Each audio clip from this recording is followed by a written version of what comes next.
हमारे पूज्य गुरुदेव श्री भक्तमाली जी कहते थे कि जब दूध का भोग धराओ ठाकुर जी के सामने तो ठाकुर जी से कहना चाहिए कि प्रभु नामदेव जी के जैसा प्रेम तो हमारे हृदय में नहीं है, भाव हमारे हृदय में नहीं है, पर ये नामदेव जी का दूध है, नामदेव जी के नाम से पी लीजिए।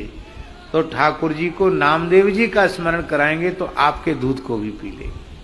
कंदमूल फल का बेरों का भोग लगाओ तो सबरी की याद दिलाओ, साग भाजी का भोग लगाओ तो बिदुर जी की याद दिलाओ, केले का भोग लगाओ तो बिदुरानी की याद दिलाओ, 56 भोग धराओ तो गिरिराज जी की याद दिलाओ, प्रेमी भक्तों की मिथिला की ज्यवनार की याद दिलाओ। मिथिलानियों जैसा प्रेम तो हमारे में नहीं है, पर ये मिथिला की ज्यवनार है, ये गिरिराज जी की भोग सामग्री है, ये ब्रजवासियों के द्वारा दी गई भोग सामग्री है।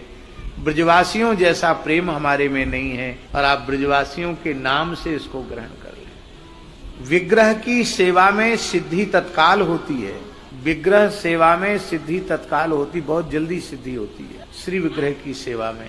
पर श्री विग्रह की सेवा में ये पाषाण की प्रतिमा है ऐसा भाव मन में रहता है, ये साक्षात भगवान है ऐसा भाव नहीं रहता।